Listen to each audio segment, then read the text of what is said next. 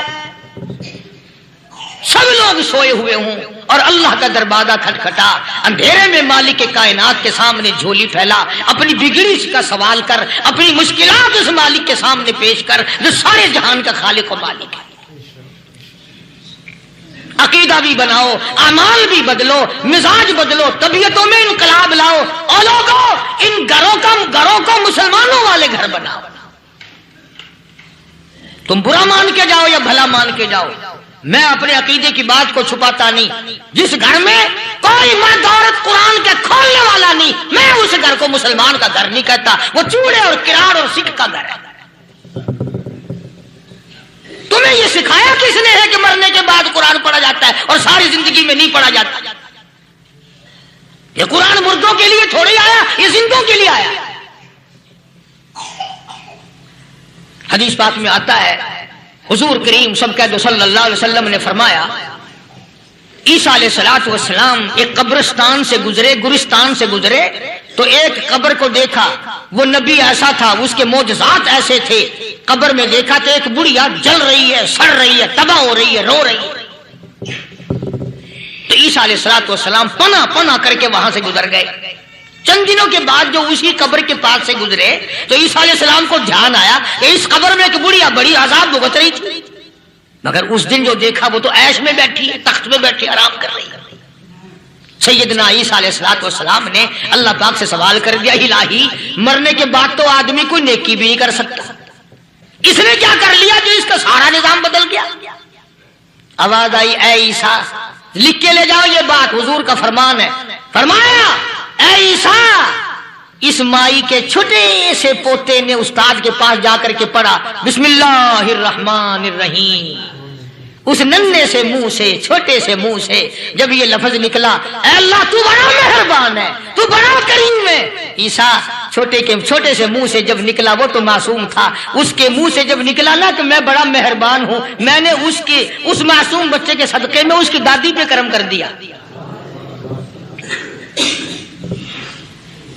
اس کے نام میں بڑی برکتیں ہیں، اس اللہ کا نام لینے میں بڑی برکت ہے۔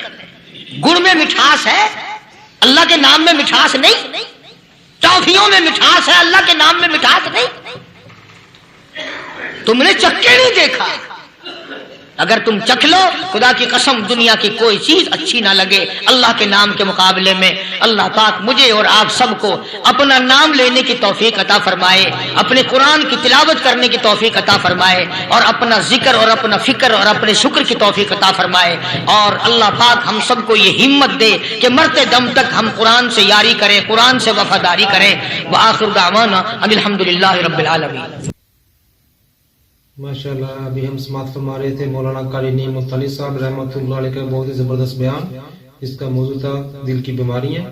اپنے دوستوں کے ساتھ اس ویڈیو کو ضرور شیئر کریں، الباسط اسلامی چینل کو سبسکرائب ضرور کریں، ویڈیو کو لائک ضرور کریں۔ السلام علیکم ورحمۃ اللہ وبرکاتہ۔